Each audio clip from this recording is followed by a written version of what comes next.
I'm recording now. Hello. Alright. So, we are. Cinderella just finished telling her story, which was pretty neat. Hold on just 1 second.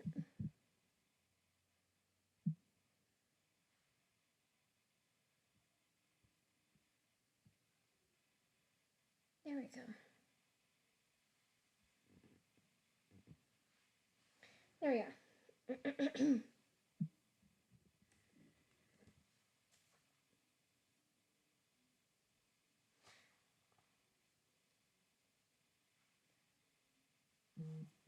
Chandler. I got the. Nice. Did you wanna. Wait, don't you have like other things to like update though?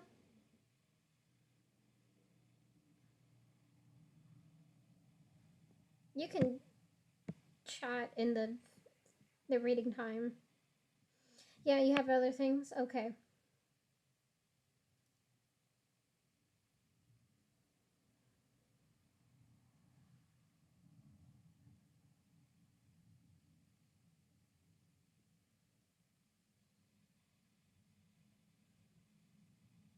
Nice. Tell me when you're all like done. Cool. So yeah. Oh, Chandler, also I switched to my phone. Do you think I should switch to the laptop to give you better like quality? Or what are you thinking? Or are you good with my phone?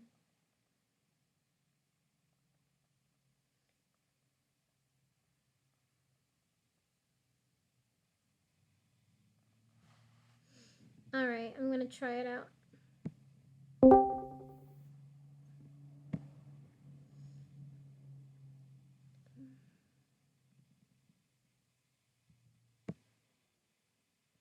Okay, am I? Yeah, I think I'm connected to the laptop now. Yeah, I'm pretty sure I'm connected to the laptop. Am I better sounding? Nice. All right. I think we'll stick with the laptop audio. And then once we finish and, stop recording, then we'll go to, yeah. Anyway, let me see how much I want to read today. Or how much I'm willing to read.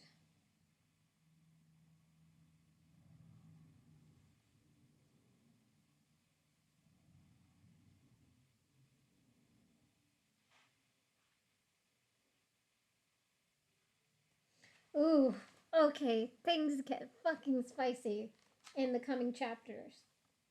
So, I will start reading. Alright. So, we're on chapter 13. This is after she tells Jed her story about how she became the chosen one, I guess. At dinner, chapter 13. At dinner that night, the king announced a tournament that to be held on the castle grounds. A flurry of excitement followed his words. Sirana, who was seated on my right, clutched my arm and exclaimed, "Did you hear? Saturday afternoon? Oh, won't it be glorious?" For once, I didn't hear her enthusiasm cloying. Yes, it would be glorious. A tournament would have to be held outside, and obviously the entire royal court would be invited, or else the king wouldn't have announced it to one and all. So, fresh air, sunshine. I cared not about which horse won which race, which man won which wrestling bout, but the promise of getting out from under the castle roof for a few hours that could keep my spirits up for days. I all but sleepwalked um, through the rest of the week. Even my sessions with Jed, once the highlight of my days, because only, but only because my time with the prince had to be chaperoned, making us awkward.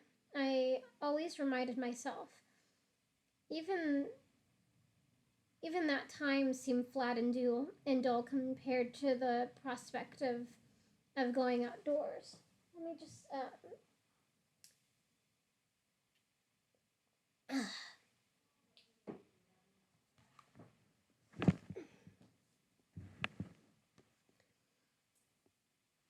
yeah. Um,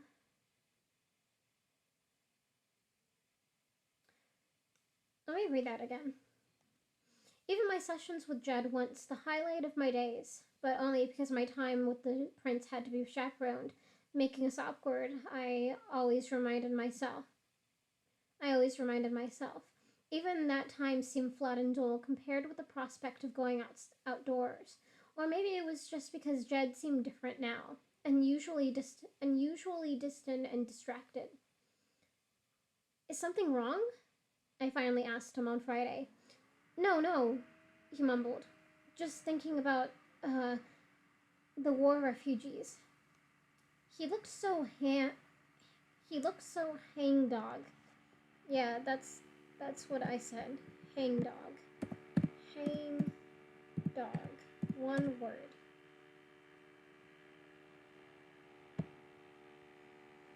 Which I guess means like sad, or I'm gonna look it up too. Hang dog.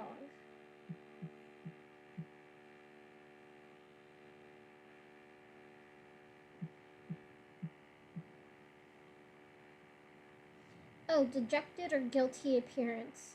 Shamefaced. Interesting. He looked so hangdog. I tried to cheer him up by teasing. Come on, it's springtime. Can you not take a vacation from worrying about the refugees? Or, how's this? Why not enter the tournament? And if you win something, maybe the king will be so impressed he'll give you whatever you want. Jed looked away, obviously not amused. I'm not good at that type of thing, he muttered. My time with Jed was so unsatisfying. I tried to find the servant girl Mary later that day, hoping at least she would be willing to joke around with me. She was she always was, but when she scurried into my room upon my summons, she too looked distracted. I'm sorry, princess. She burst out. She burst out after a few seconds. Can't we talk some other time? Mum has me polishing every trophy in the castle, so they can be displayed at the tournament. And do you know how many thousands of trophies they have just lying around this place? I was so lonely, I almost said, can't you just bring them here and we can talk while you work? But I could picture the horror on Madame Bissette's face if she came in the room while that was going on. She would be perfectly capable of dismissing Mary on the spot, and I knew from things Mary said without and I knew from things Mary had said without meaning to that her family couldn't survive without her income, small as it was. Anyhow, I would feel strange sitting idle while my friend worked beside me. I resigned myself to feeling miserable the rest of the day. I wouldn't even get to see the prince since he was entertaining a foreign delegation that had come to see the tournament. But at least I had the tournament to look forward to. Saturday dawned bright and fair. I could tell, even through the castle's tiny windows, that it was the kind of June day you spend riders, you'd spend winters. Uh, Saturday dawned bright and fair. I could tell, even through the castle's tiny windows, that it was the kind of June day you'd spend winters dreaming about, warm and balmy, with gentle breezes carrying the first scent of summer flowers. At 8 o'clock, my maid showed up to dress me.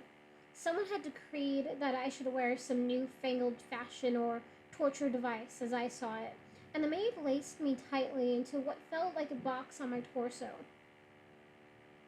I'd worn corsets before, of course, but never like this steel and wood contraption. When she finished, I could barely breathe. Couldn't you loosen it a little? I managed to gasp. The maid, one of the most hoity toity I'd encountered, gave me a withering scorn. But, Princess, you used to be so slender.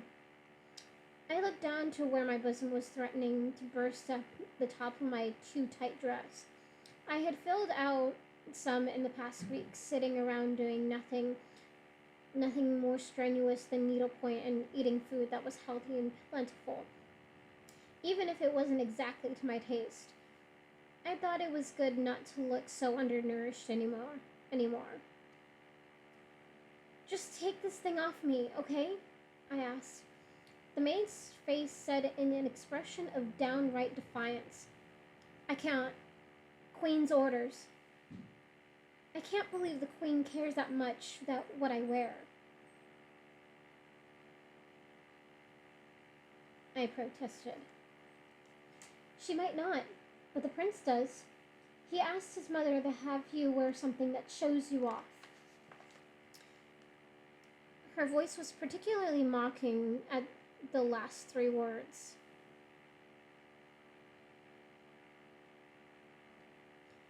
And this is the latest fashion, just in. As the prince's betrothed, you should wear it first. I felt lightheaded. The prince and the queen weren't around to debate with, and in that dress I could hardly dash out of the room demanding to see them. Should I fight with the maid? I couldn't take the dress off by myself. I decided to make the best of it. I took a shady half breath that barely brought air into my lungs and favored the maid with what I hoped was a dignified smile. But I could hear Judd's words echoing in my head. You took charge of your own destiny. What a joke. I couldn't even take charge of my own clothes. It was a full hour before they summoned me. The ladies in waiting came down the hall in dresses every bit as ridiculous as mine. Princess! Cipriana purred.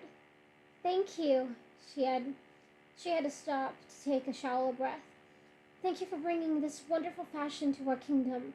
These new corsets do, another breath, wonders for our figures. She spun around and it was true. Her waist looked no wider than a gold coin. It was amazing if you liked that kind of thing. I had nothing to do with it, I snapped, and I have every intention of ending the fashion as soon as I can. Madame Bassett just appeared just in time to give me a reproving look. Princess? Ladies? We shan't keep the court waiting. I didn't hear a notification. Kill her. You're probably talking about the maid. Kill her, the maid. She's just following orders. You can't kill the maid.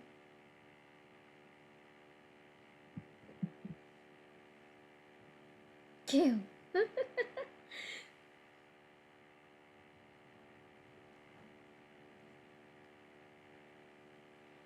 Oh.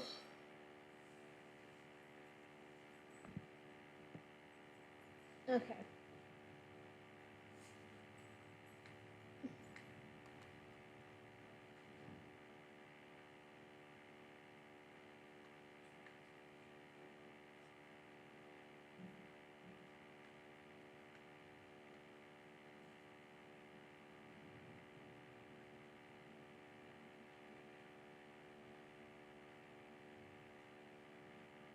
Sorry, getting distracted. I'm reading ahead. Um, she led us down the grand staircase, through the vast ballroom and out onto the castle lawns. The fresh air felt like a blessing against my face, and my sour mood began to ebb a little, and began to ebb a bit. In front of us, dozens of riders were lined up before the reviewing stand. They kept their hands down and their heads bowed, and even the horses stood perfectly still. They looked like a tableau. Tableau?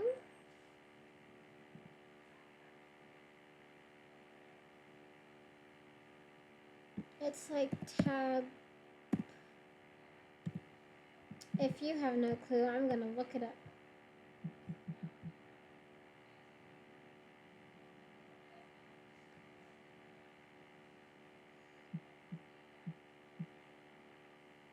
There we go.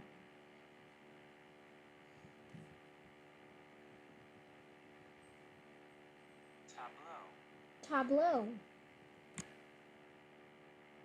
It's tableau.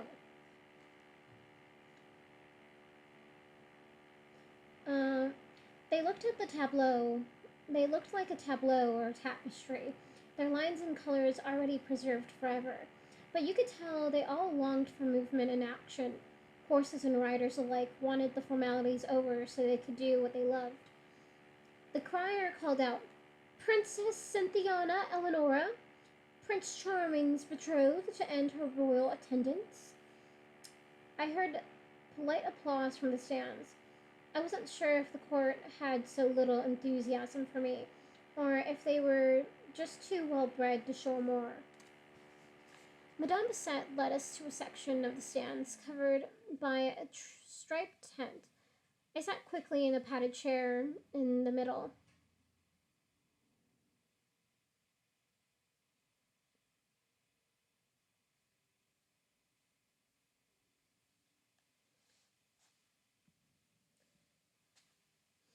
Yeah, where was I?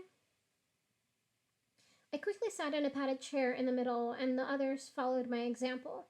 The chair was too low for the chair was too low to afford me a good view of the tournament grounds.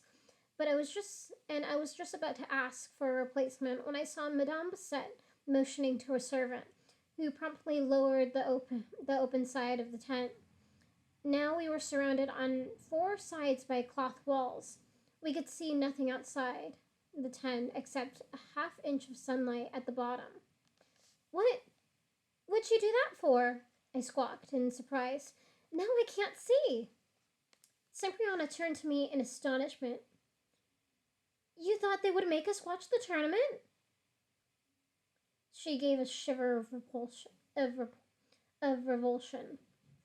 Horses racing? Men fighting each other? Possibly even. Her face turned pale and she could barely whisper. Bleeding? I leaped from my chair, proud that I can leap in that insane dress. As it was, I had a second of I had a second of fearing I would black out. I steadied myself and demanded, "Open that curtain this instant." The servant looked at me. The servant looked from me to Madame Bassett. She waved him away and as though I had not spoken. "Begone, James. Your services are no longer needed here." When he had ducked under the tent, she whipped her gaze toward me. "You are a fool," she all but snarled. "You do not know our customs, and yet you try to change them." I couldn't believe my ears. "You mean you go to the tournament and don't watch it? Why? Why not just stay locked in the castle doing needlepoint forever?" Just as I noticed that several of the women had, indeed, pulled out embroidery, I laughed, almost hysterically. "Oh, I get it. It's a change of pace to do needlepoint in a cloth prison instead of a stone one." "Silence!" Madame Bassett hissed. "You are a disgrace to your gender. Do you not understand? You are here to beautify the tournament, and yet, if you were visible throughout, you would distract the riders and wrestlers. We will open the tent at the end, and you will present the ribbons." I gasped. "So we aren't allowed to see because we might be seen?" Correct.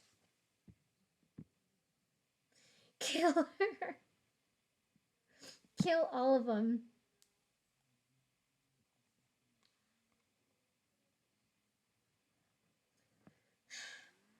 I truly lost control then. The queen is out there watching. Are you saying she's too ugly to distract anyone? Madame Bissette glared. She is not a virgin, she whispered.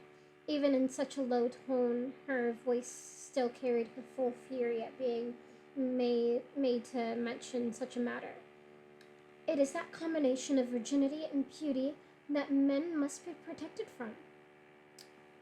I couldn't stand to look at Madame Bissette another second. I appealed to the others.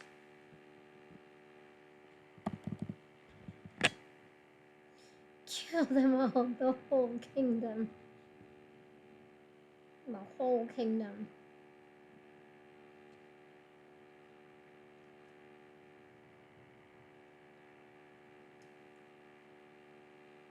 I appealed to the others. Why do you put up with this? I asked. Doesn't she make you want to scream? Every single one of them gazed at me blankly. Don't you ever want to do something real? Don't you ever get sick of being ladies in waiting? Have you ever wondered what you're waiting for? That is what women do. We wait, Cipriana said primly. Men go out and have adventures, and we wait for their return. They like to know that we are safe at home, waiting. And in this case, we also wait on you, dear princess. Her speech finished.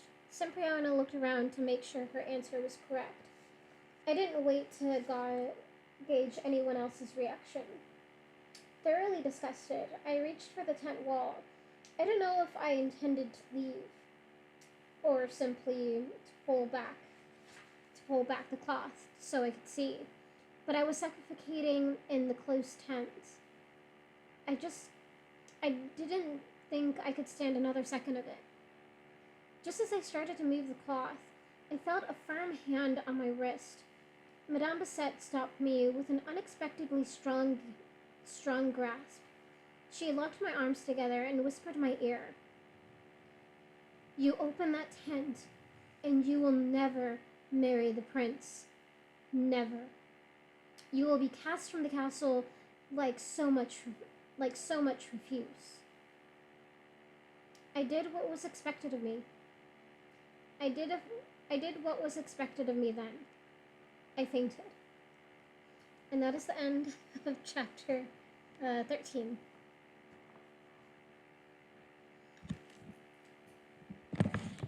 Okay. This is good. I'm just gonna move that over here so I can have room to... There we go.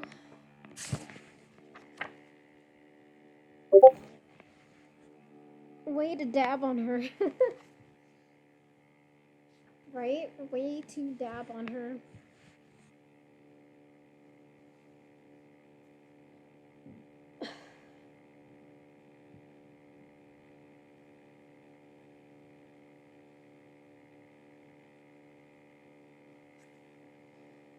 Alright.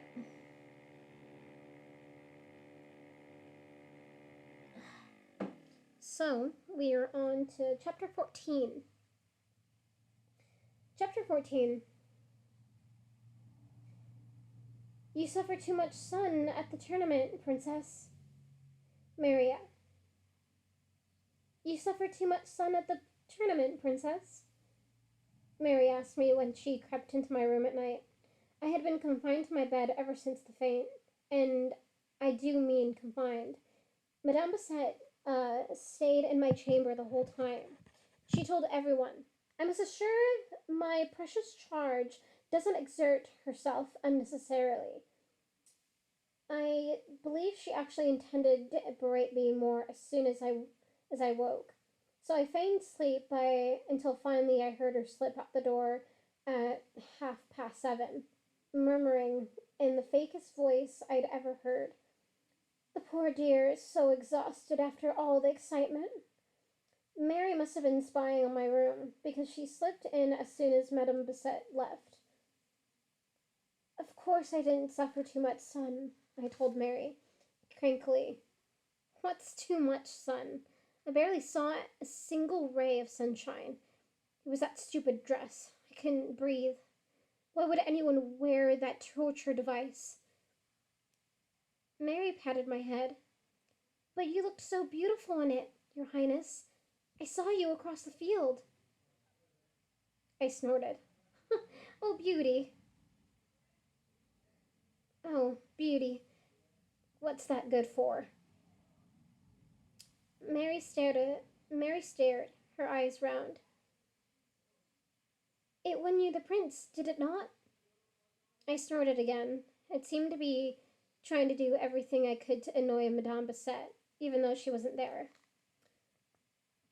I prefer to think he was captivated by my charming personality. I giggled to let Mary know I was trying to make fun of myself, but Mary only looked away. What? I asked. Nothing, Princess. Mary patted my hand again. I should leave and let you rest.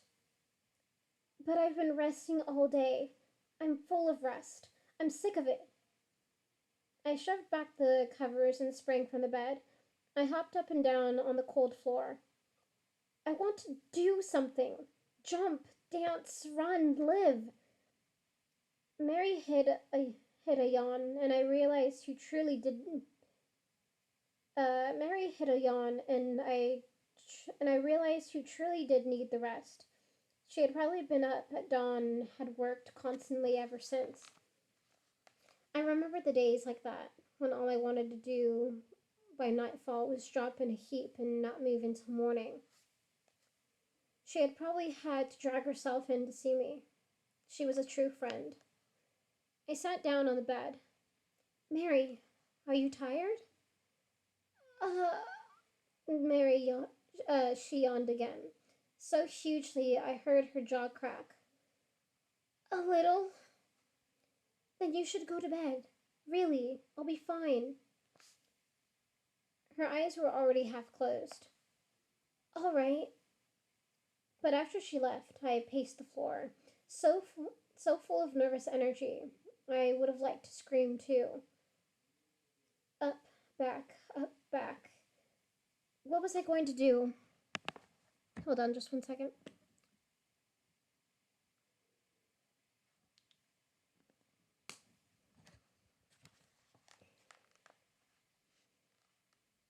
Mm-hmm.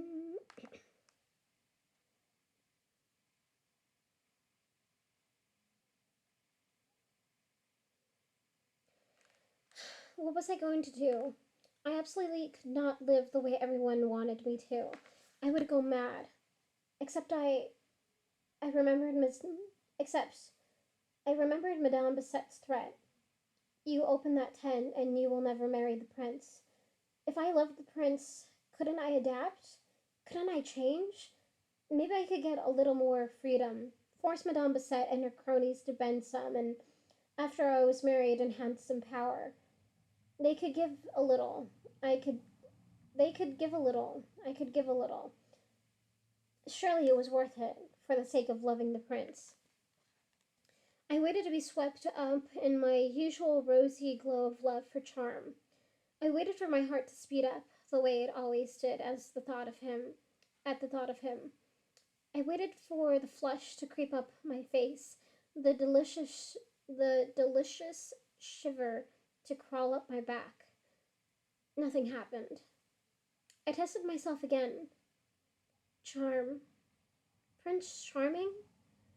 I conjured up the image of his perfect face, his perfect hair, his perfect body. I pictured him kissing me, touching me, holding me.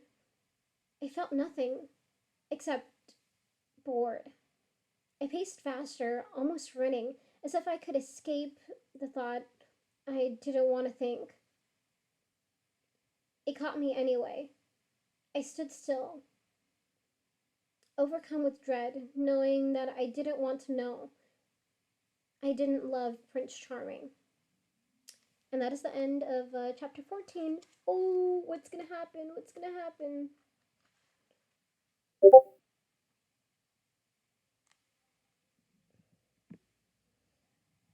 Well, I feel like you kind of got the feeling.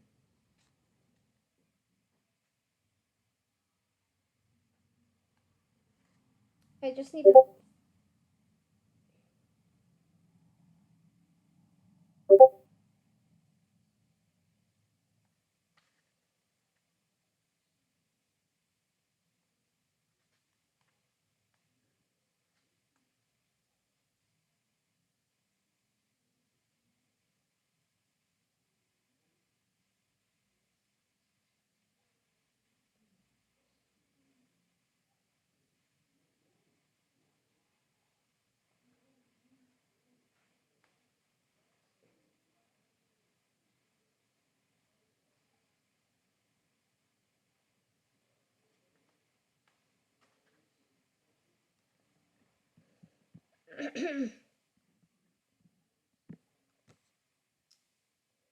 Yeah.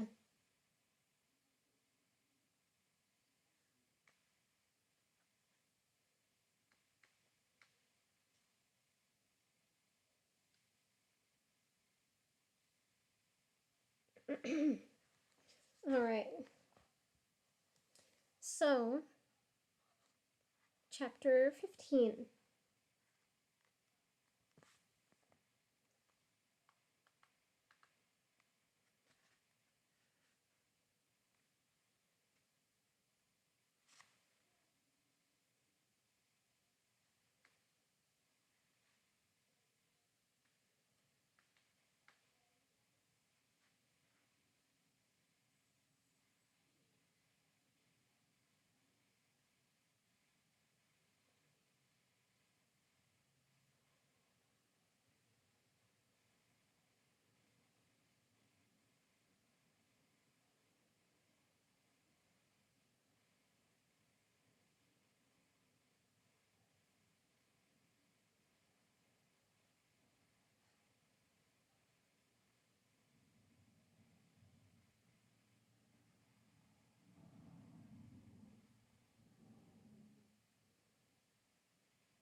Okay.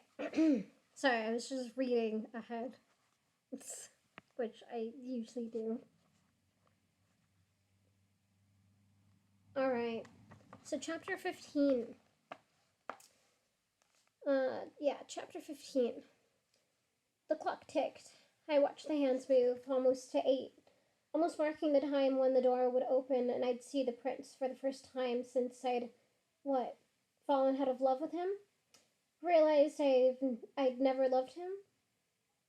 Just plain gotten confused? It had been 2 long days since the tournament, and my fainting spell and my lonely late night realization. During those days, I debated again and again what I should do. I couldn't marry a man I didn't love, even if he was the prince. Especially if he was the prince. It wasn't fair. There were hundreds of girls in the kingdom who would love to marry him. How could I, the only girl who didn't want him, to be the one he vowed to keep forever? On the other hand, how could I back out now? The wedding was barely a month away. I tried to picture my mouth forming the words. Prince, you must release me from our betrothal. I pictured the news spreading through the castle, the gossip throughout the kingdom. I told myself I didn't care about gossip, but what would I do then? What would the prince do? How could I hurt him like that? What if I was wrong? What if I just had an off night and I truly did love him after all? I really, really, really hoped that was true. Surely seeing him again in the flesh would bring everything back. Surely I hadn't had a failure of love, only a failure of imagination. The clock struck the first gong of 8, and I jumped. Behind me, the chaperone made a small sound. It could have been a dry laugh at my expense or just a cough. At the second gong, I shifted my.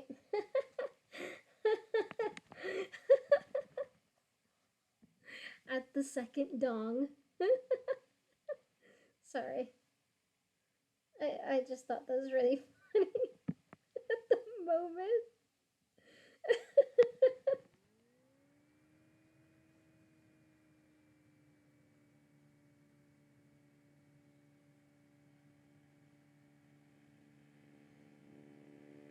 And she's already on her second dog.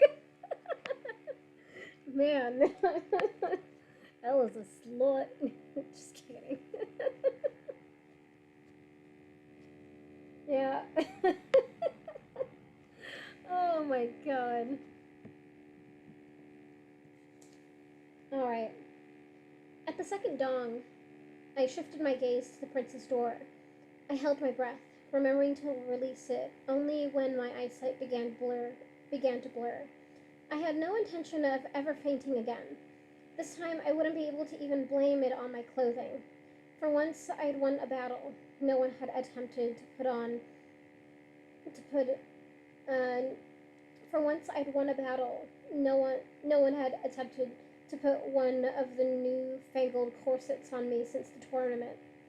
Stacey, I told myself, you shouldn't feel so trapped. You are in control of your own life.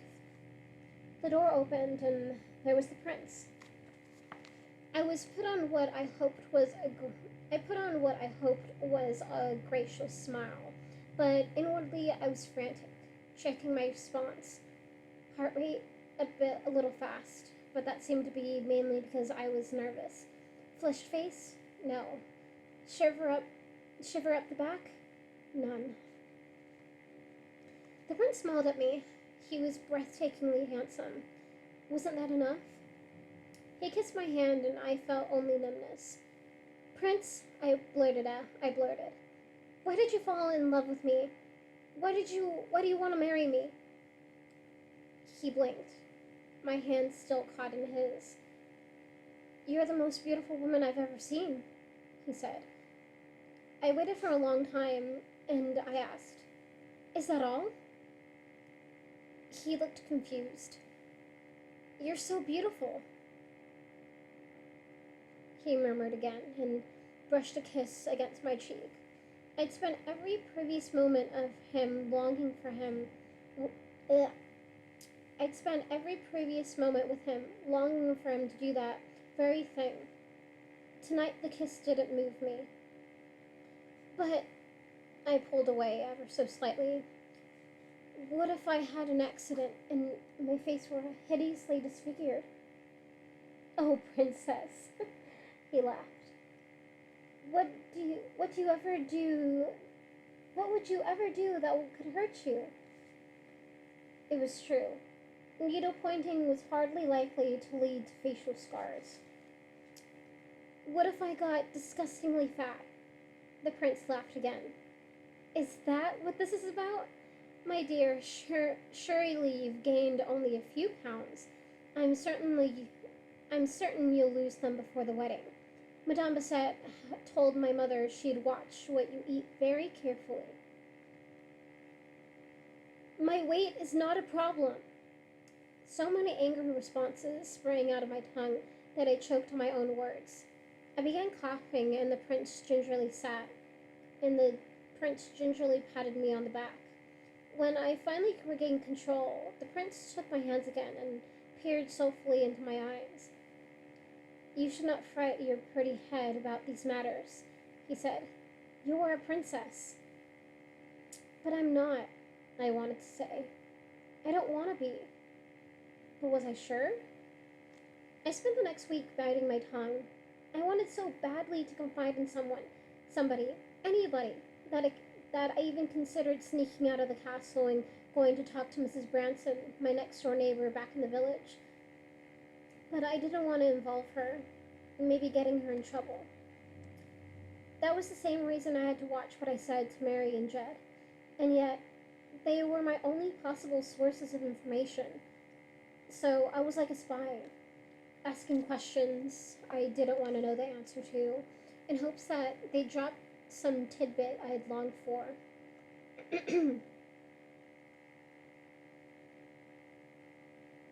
What do you think love is? I asked Jed. He got a dreamy look in his eye. Love is a wondrous thing. It moves in mountains and stills a baby's cries. It beats inside every human's heart, and yet is more precious than gold. It cannot be bought or sold or stolen. It keeps us alive. I wondered why he looked sad when he turned his gaze back to me. Whom do you love? I persisted. Oh, princess. Oh, princess. You do wander so from your lesson, he said with a laugh. And because he had called me princess, I knew that meant subject closed. Lately, more and more subjects seemed to be closed with Jed. I tried a different track with Mary. How do people respond when they learn the prince is going to marry me? Oh, la, princess. As soon as they saw you, they understood. They understood, she answered, and as she dusted my mantle. That beauty thing again, I said sulkily. I looked at Mary carefully. Was there something you wouldn't tell me before? Why does beauty matter so much? Me mum says 'tis because men have eyes, Mary said stiffly. I said that we were treading on dangerous territory. No, she wasn't saying that. That was, Ella saying that. I, uh, I saw that we were treading on dangerous territory.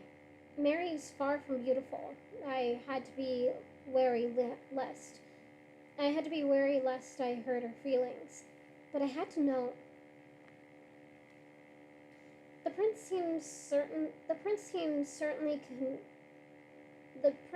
especially concerned about it, I said. Surely you know, the Charmings must always have beautiful children. It's like the law or something.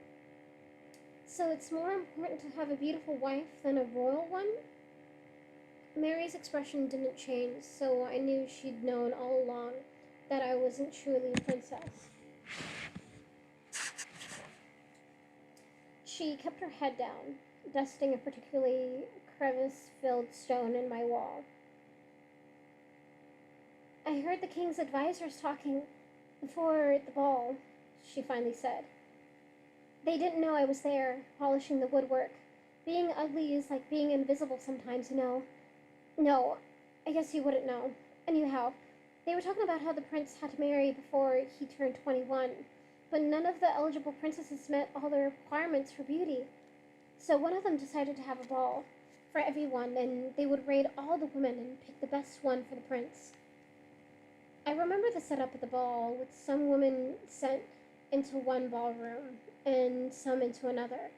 Had the less attractive ones been shunted away? For once, I felt a pang of compassion for Griselda and Quarmond. I remembered the way I had been announced, as though I were a beauty contestant. Wait, I had been a beauty contestant. I had been a beauty contestant, and the prince had been the prize. So he didn't even choose me. He just did what he was told. I muttered. He wasn't in love with me. He isn't. Mary gave her dust cloth an extra vigorous shake. The prince isn't really smart enough to know how to fall in love, is he? She quipped. He wouldn't even know how to get out of bed in the morning if he didn't have advisors telling him which foot to put on the floor first. Immediately, Mary got a stricken look on her face and clapped her hand over her mouth. Oh, princess, I'm sorry. I forgot who I was talking to. I was thinking about what we say below quarters. That's just servants talk. You know how servants talk. You know how servants talk? Yes, I knew how servants talked. They told the truth when no one else would. I waited for the anger to sweep over me. Not at Mary, but at the prince and his royal advisors. Or even at myself for not understanding the contests I unwittingly entered. But no anger came. Instead, I felt relieved. If the prince really, if the prince really, if the prince didn't really love me, then it was okay that I didn't love him. It was okay if I broke our engagement. I could escape. And that is the end of chapter 15. Ooh, things are getting fucking spicy. Fucking spicy. Oh shit. Is she gonna dip? Well, we'll see. I plan on reading just until. Oh, yeah, just the next two chapters, because then you're gonna want to know more, but I'm not gonna give you any more. So, without further ado, I know, right? And you're playing your goddamn horror game. I just noticed that.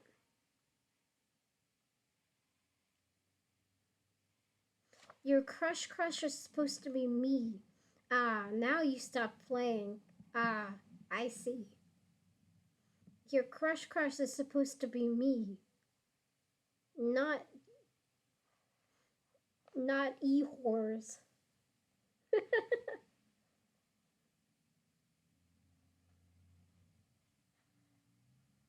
I'm waiting for you to finish.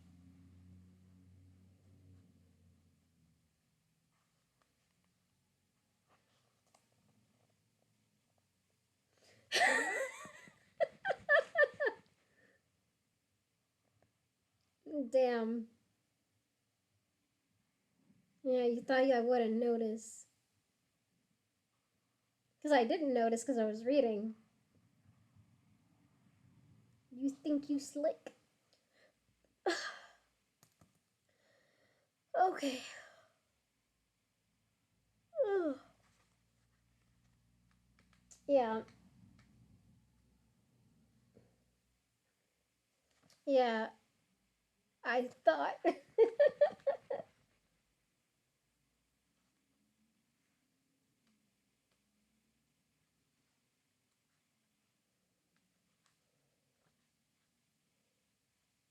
Okay. Okay, back to the story. Because I know you want to know more. Ooh, it's just. Ooh. Okay. So, chapter 16. Chapter 16. I wasn't hasty. I waited a week trying to figure out how I'd tell the prince I didn't want to marry him, but it wasn't easy to hold my tongue. On Monday, Madame Bassett told me that I was to have. Uh, on Monday, Madame Bassett told me I was to begin having fittings for my wedding gown every morning instead of once a week. But I started to protest. I stopped in time, remembering I couldn't call off the wedding gown fittings before I called off the wedding. And no matter how much I felt like screaming from the rooftops, I'm not. And no matter how much I felt like screaming from the rooftops, I'm not going through with this. I'm getting out of here. I owed it to the prince to tell him first, not Madame Bassett. Madame Bassett continued talking, as if whatever I might say was beneath her notice. The fittings will take place. The fitting will take the place of your religion lessons, she announced. I felt panicked. If I had no religion lessons, when would I ever get a chance to talk to Jed? So a dress is more important than religion? I asked. Madame Bassett only looked at me. I'm sure that you've hardly been getting quite the caliber of instruction you need, His Excellency, the Lord Riston, took ill. Wait, let me say that again. I'm sure that you've hardly been getting quite the caliber of instruction you need since His Excellency, the Lord Reston, took ill, she said. If you are so interested in the subject, perhaps you can continue lessons after the wedding, when he recovers his health. I was glad to hear someone thought he might recover, but I couldn't stand the insult to Jed. Jed's a wonderful teacher, I proclaimed fiercely. I meant no offense to the young Lord Ruston, Madame Bassett said, but he's not his father. No, thank God, I thought. Still, as ridiculous as Madame Bassett's reasoning was, I felt a slight moment of relief at not seeing Jed. If I continued having lessons with him, I'd be too tempted to confide in him, to ask his advice on about how to break the news to the prince, and about what to do when I left the castle. And those were things I needed to figure out on my own. So far, I was sure only. Hold on.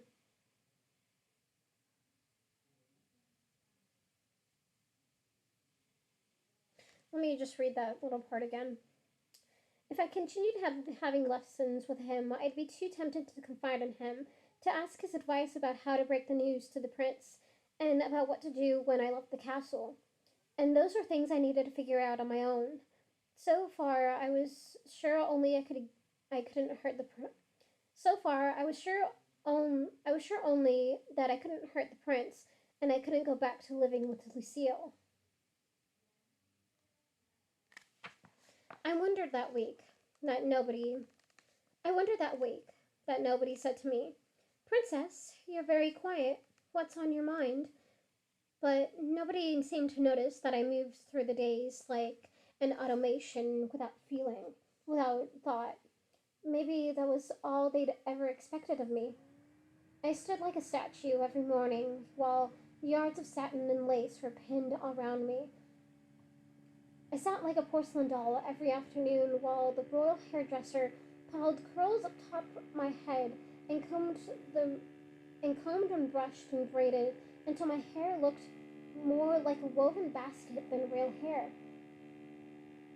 I smiled a I smiled like a fool every morning while the ministers and officials around me pontificated about the Swan War.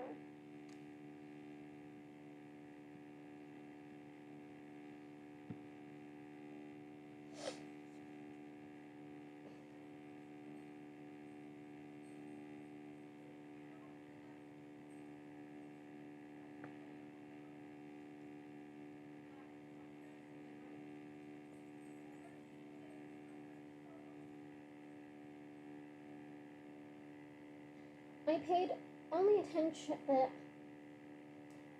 I, I paid attention only during my every other night meetings with the prince, and then all I could think about was how much he repulsed me. How had I ever thought I'd loved him? Now, when I looked into those perfect blue eyes, I saw only the vacancy behind them. Had he ever thought? Had he ever had a thought in his entire life? I'd even given him credit for the dull ones, like, "I think I'll wear my blue waistcoat instead of the green one today." But no, he even had people to pick out his. He even had people to pick out his clothes for him. Now that I no longer made an effort to talk, we mostly sat in silence. "Good evening, Princess," he'd say. "Good evening, Your Highness," I'd say. And there was a half hour filled with nothing but an occasional, "You're so beautiful," from the prince. I came to hate those words. Now, I think. Do I tell him now? The sentences ran through my head. "Your Highness, Prince, look, uncharming. I can't stand you, and there's no way I'm going to marry you." I held my tongue and kept practicing in my head. I wasn't ready yet. I vowed that even if I did only one thing with grace and dignity my whole time in the castle, this would be it. And this is the end. That's the end of chapter 16. Okay, before I move on, Chandler, are you all good with the updates?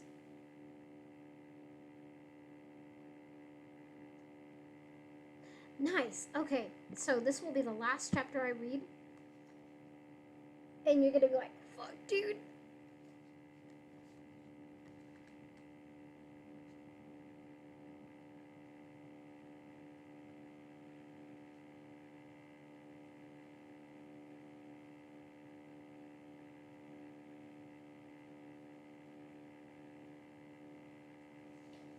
All right, chapter 17. Chapter 17. The clock struck 8. The candles flickered. The prince opened the door and came to sit next to me. He kissed my hand, and I had to concentrate on not recoiling. But after tonight, I wouldn't have to pretend anymore. It was time to tell. Your Majesty, I began, I have been thinking. He chuckled. Always a dangerous thing for a woman to do, he said, especially one as beautiful as you. I reconsidered my desire to break the news gently. He deserved to be slugged. I raised my chin and decided to be nice anyway. I know you won't like hearing this, but I must tell you, I can't marry you. I held my breath and watched the prince carefully. His expression didn't change. My words didn't seem to register. What? He asked. I want to call off the wedding. I can't marry you. I'm very sorry, but I just don't love you. I thought I did, but it was all infatuation, I guess. I honestly don't even know you. The prince. I honestly don't even know you. And the prince clapped his hand over my mouth. He made no effort to be gentle. It hurt. And he spoke. Then he turned and spoke over my shoulder.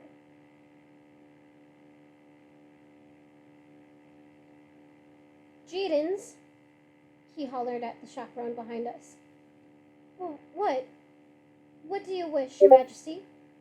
The ancient servant jerked to attention. From his flustered demeanor, I could tell he hadn't heard what I'd said. Perhaps even he had found the conversations between the prince and me too boring to listen to. I saw his eyes take in the sight of the prince holding my hand, his hand over my mouth, and then, as if a curtain fell across his vision, I could practically see him making the decision not to notice. No wonder he managed to stay in service. No wonder he managed to stay in service to the royal family for so long. Yeah, the prince is like that.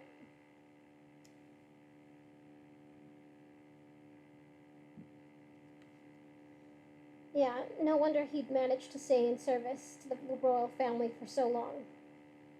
You may leave now, the prince commanded. Yes, Your Highness. Yes, Your Majesty. Jedens gathered up his robes, but stood for a moment looking confused. Go back to your room, the prince said. You are dismissed. Only when Jedens had scrambled out the door did the prince release his grip on my face. You can do that? I asked in amazement. Dismiss the chaperone? Just like that? I'm the prince, Charming said. But aren't we breaking some rule? Being together alone? I persisted. Prince Charming shrugged. I'm the prince, he repeated. My family makes the rules. We don't have to follow them if we don't want to. I had wished I'd known weeks ago that we didn't have to be chaperoned. I remembered my old daydreams, the prince and I alone together, cuddling and whispering, intimate. Maybe if we'd had that from the beginning, I wouldn't be breaking the engagement now. Maybe I looked at the prince. Maybe. I looked at the prince carefully. His stunning blue eyes looked only cold and empty to me now. If we'd had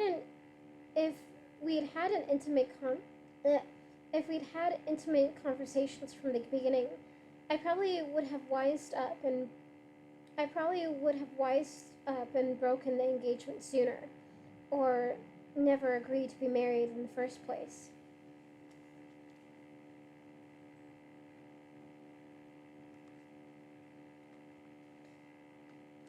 I rubbed at my face where he'd gripped too tight.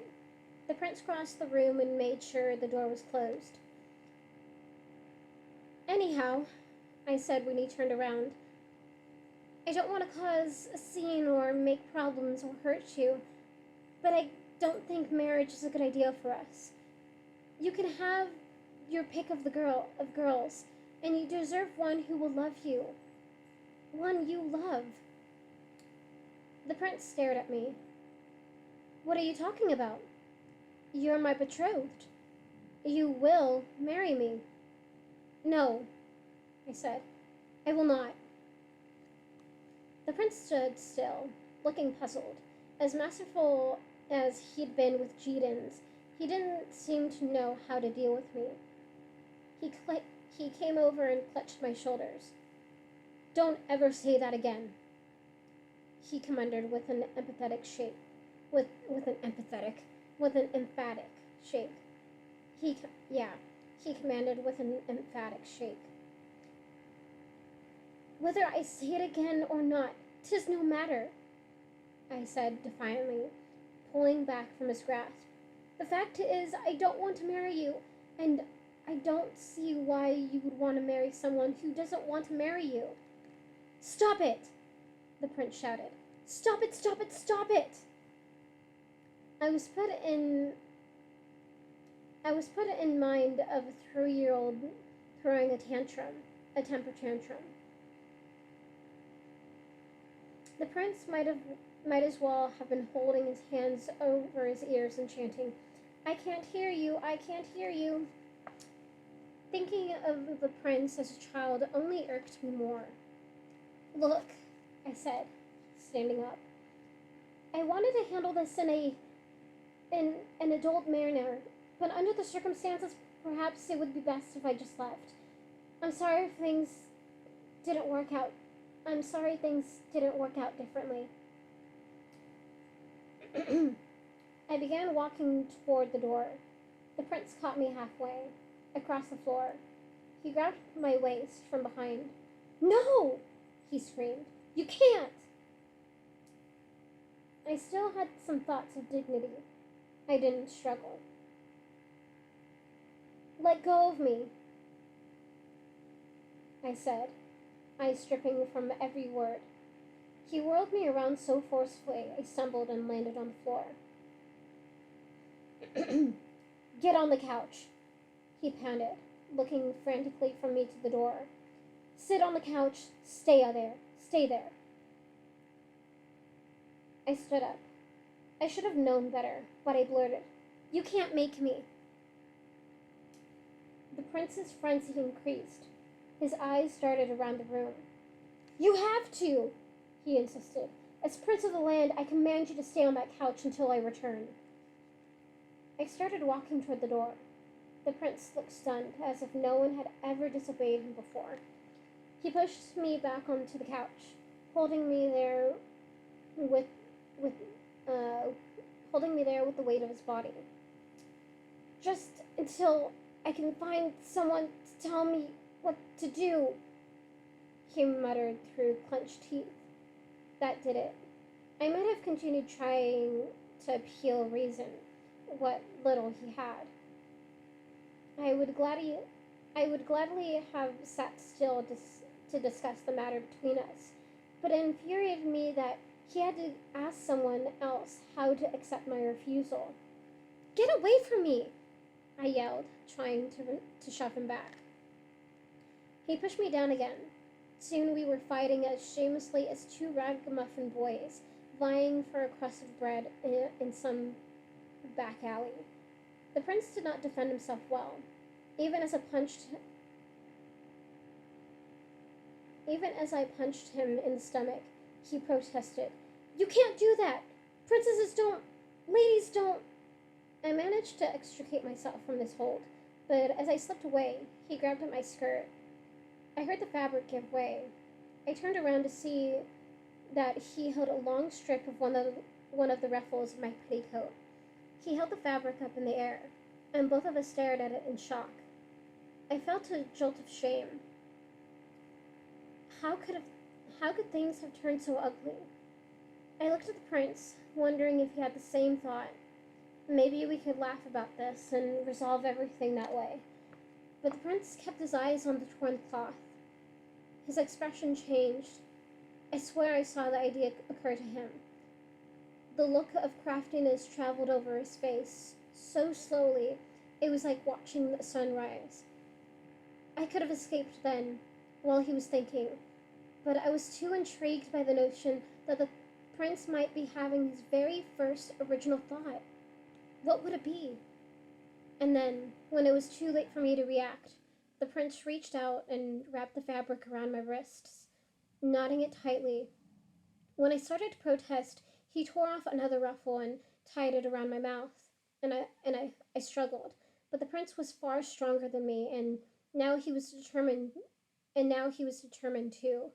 In seconds, he had my ankles bound together as well, and then he left, latching the door firmly behind him. And that is the end of chapter 17.